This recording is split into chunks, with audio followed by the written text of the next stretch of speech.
accroché avec le perso principal, en l'occurrence, qui est donc Frieren, je sais pas comment on dit.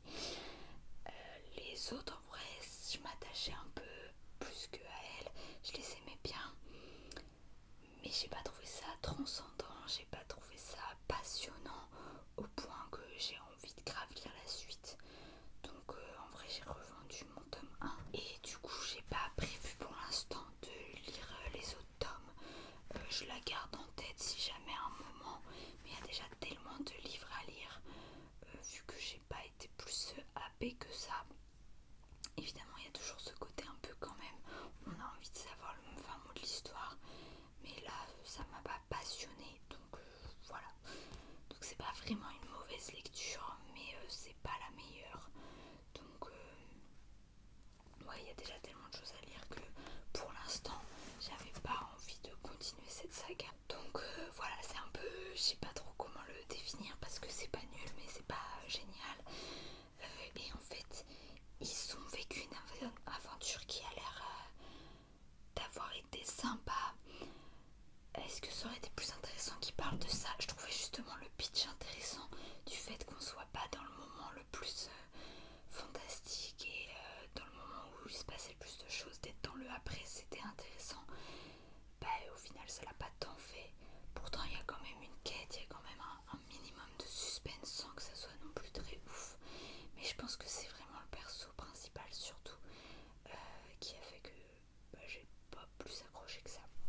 Donc ensuite j'ai lu un livre dont j'ai fait une chronique.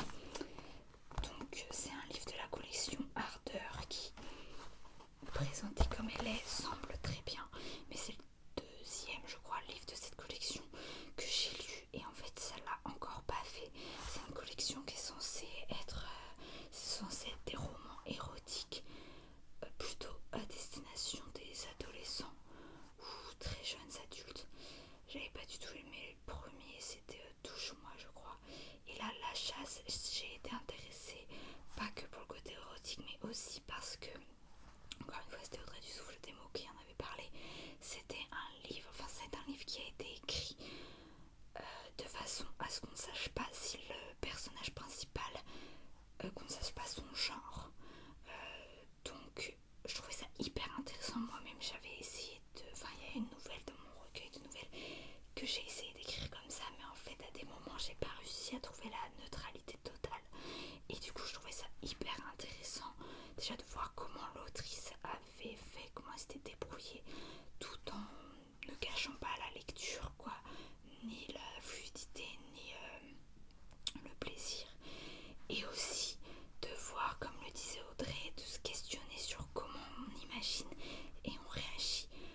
Parce que malheureusement, moi aussi, ça m'a fait que j'imaginais toujours à un moment donné, des fois c'était plus masculin, des fois plus féminin, mais j'ai jamais réussi vraiment, je crois, à ne pas visualiser de genre. Et bon, on va pas se mentir, j'avais toute la bonne volonté du monde et je suis quand même très ouverte sur le sujet, évidemment, mais on est tellement formaté dans notre façon de penser, dans nos idées, dans notre façon de voir les choses comme ça, que bah même moi j'ai pas réussi à avoir la neutralité totale. Et ça serait tellement intéressant qu'un jour notre société, que les futures générations, et c'est vraiment pas ce truc de soit c'est mecs, soit c'est filles, cette binarité, et de voir comment ces personnes-là du coup arriveraient à réagir face à ça.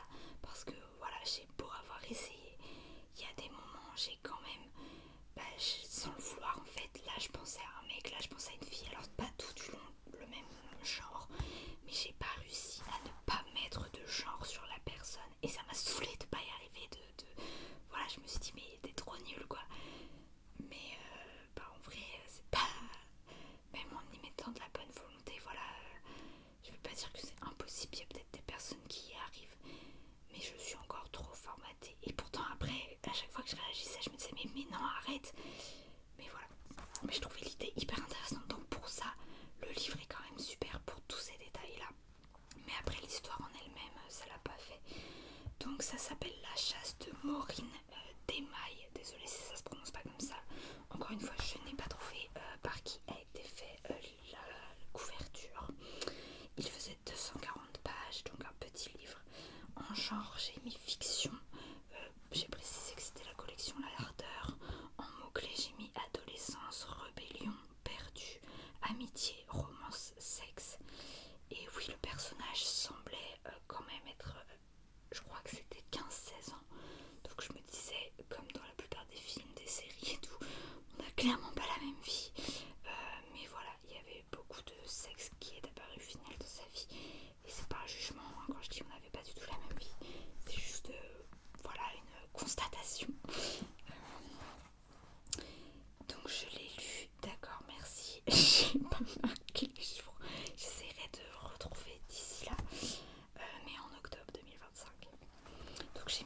étoiles sur 5.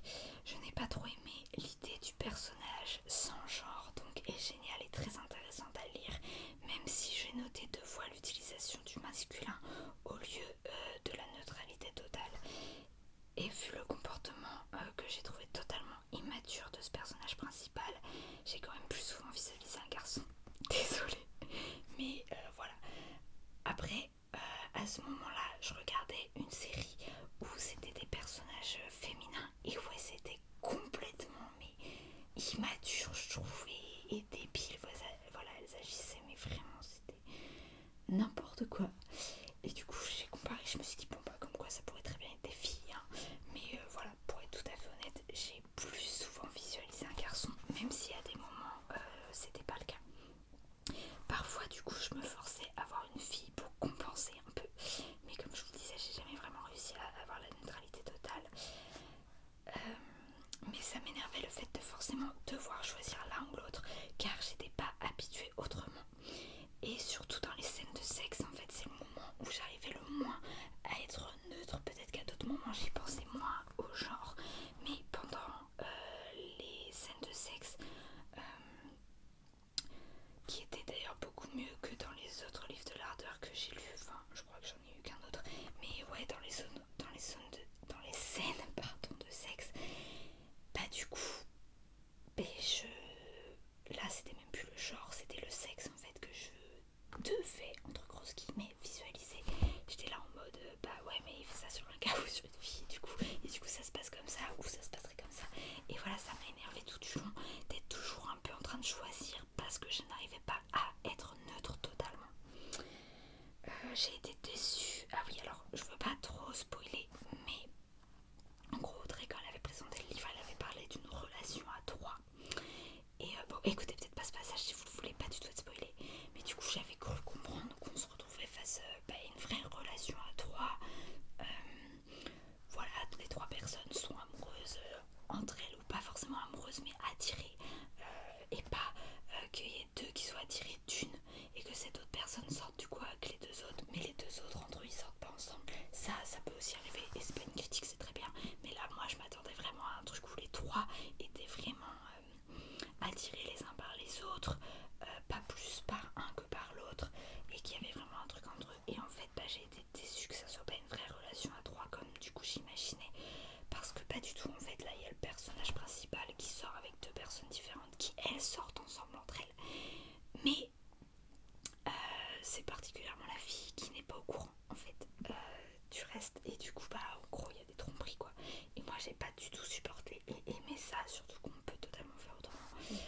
Et d'ailleurs la fin laisse, d'après mon interprétation, à imaginer que peut-être au final c'est ce qui va arriver, mais bon, ça se trouve c'est juste dans ma tête, mais c'était du coup sympa comme fin. Ensuite, en citation, alors désolée pour ceux qui seraient choqués, comme je le disais, c'est un livre érotique. Moi je trouve ça intéressant comme tout autre type de livre quoi, je lis un peu de tout, donc voilà. Et donc j'ai mis une citation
faisait que de voyager, d'aller d'un point A à un point B.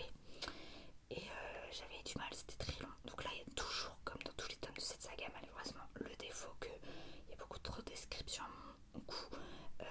Des descriptions qui sont pas claires et inutiles, mais c'est le style a priori de l'autrice. Alors, on va pas se mentir, dans tous les tomes, il y a quand même des passages où je saute des lignes parce que qu'est-ce que je m'en tape de la description.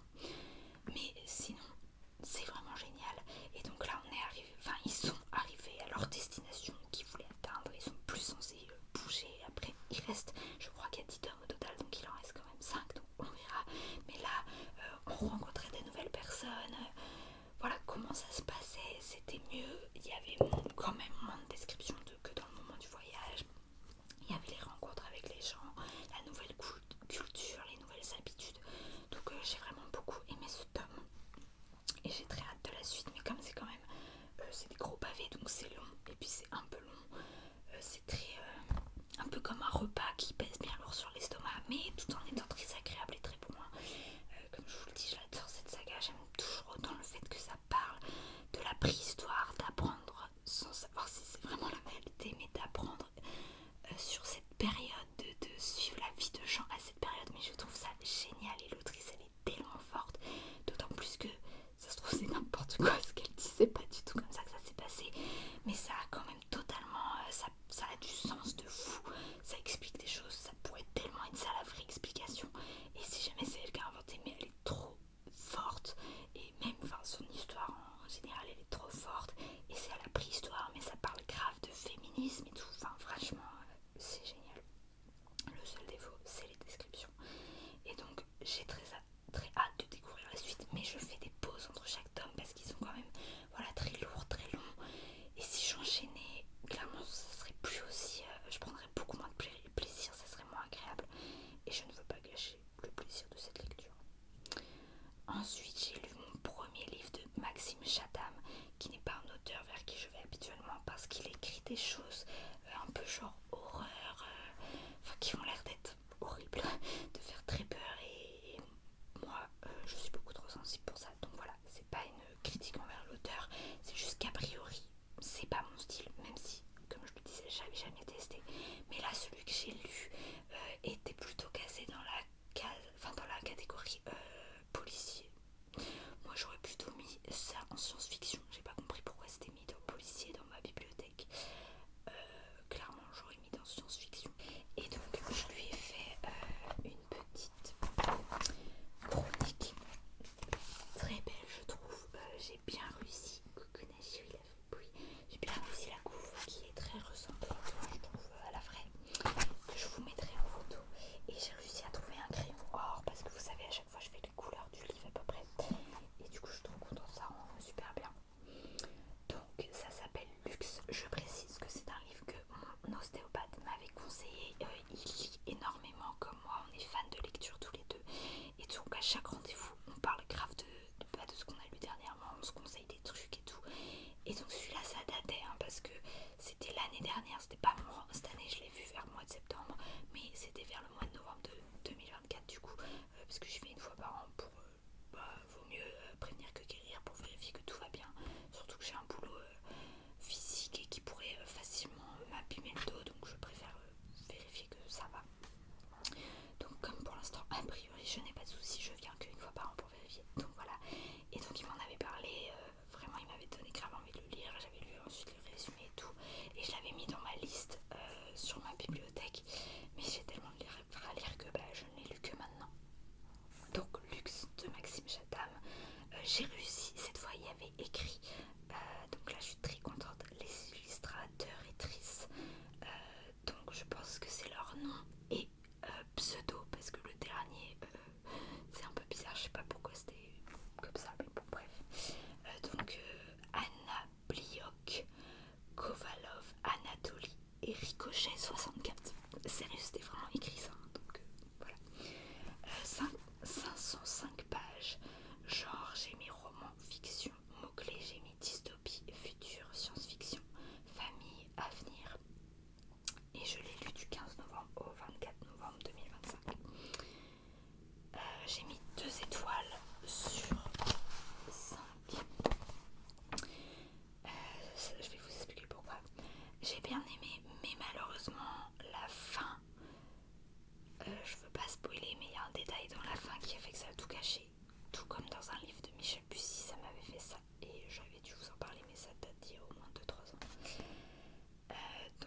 j'ai bien aimé, mais j'ai précisé en bas, je pense que ça aurait pu avoir 3 étoiles sans ce détail, mais du coup ce détail fait que j'ai mis que 2.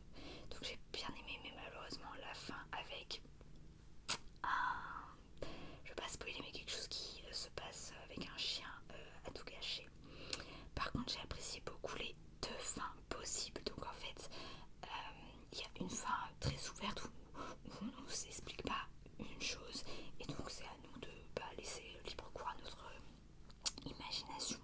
Et Maxime Chatham fait comprendre qu'en gros il trouve que c'est mieux de faire comme ça, mais que malgré tout pendant son processus d'écriture il a pensé à écrire une explication. Il savait pas encore comment il allait mettre ça dans le livre, et au final il s'est dit je vais pas la mettre, mais comme il l'a écrite, et bah en fait il finit le livre, après il explique ça, il met les remerciements et tout, et après il dit bon bah si jamais vraiment vous voulez être fixé, vous pouvez lire. Et désolé de vous décevoir Maxime Chatham, mais moi j'arrivais pas du tout à m'imaginer. Alors j'aurais très bien pu vivre avec cette fin sans réelle fin, avec cette fin ouverte et qu'on ne sache pas, parce que la plupart des personnages dans cette histoire ne sauront jamais. Et voilà, il y a des choses dans la vie qu'on ne sait pas, et moi même en essayant j'avais pas réussi à imaginer quoi que ce soit, j'avais pas trouvé de réponse dans ma tête. Voilà, c'est pas que j'avais pas voulu, mais voilà, c'était comme ça. Et donc ça aurait pas été si grave s'il n'y avait pas d'explication, mais du coup j'ai lu son explication et j'aime bien que tu aies la possibilité de faire les deux. J'ai bien aimé au final l'explication que lui il a choisie, ça paraissait assez réaliste, enfin c'était bien quoi. Au début j'avais du mal avec le style de l'auteur et les 2 personnages principaux, mais je me suis bien habituée, même si je suis quand même pas fan, voilà, c'est pas mon livre préféré. Et au final il y a un des persos, je me suis même mis plutôt à l'aimer, même si l'autre bof. Mais à la fin, je vous ai dit, le détail qui tue a fait que au final, je la déteste cette personnage. Je me suis mise donc, mais à la fin je me suis mise à détester Romy. C'était un sujet intéressant, très intéressant, original et nécessaire. J'ai trouvé quand même triste parce que c'est très réaliste et que en gros ça parle de la planète quoi, et que les gens n'en ont rien à faire. J'ai même mis rien à foutre parce que à ce niveau là c'est ça. Même face à la mort, là il s'avère quand même tout le monde va mourir a priori, mais même là les gens n'ont rien à faire en fait, donc je ne sais pas ce qu'il faut faire. Et donc ça m'a un peu dérangée, mais en même temps c'est tellement réaliste que ça faisait sens hein. Citation préférée, René c'est le ciment de la famille, si vous nous voulez le chien vient, non négociable. Chose que j'avais donc très appréciée, que voilà le chien soit mis, soit aussi important. Mais à la fin on comprend que c'est du foutage de gueule. Voilà. Si jamais, spoiler, ceux qui veulent pas être spoilés, ou qui, voilà, vous pouvez ne passer ce passage, ceux qui auraient déjà lu le livre ou qui n'ont pas prévu de le lire ou qui sont pas dérangés d'être spoilés. Le détail qui fait que ça m'a gâché ma lecture et que je ne mets pas 3 étoiles, que malheureusement j'ai pas tant aimé que ça, que j'ai détesté Romy et que ma citation préférée est au final du foutage de gueule, c'est que le chien est mort et que la fille le regarde se faire tuer et qu'elle fout rien. Voilà,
elle pour son petit ami.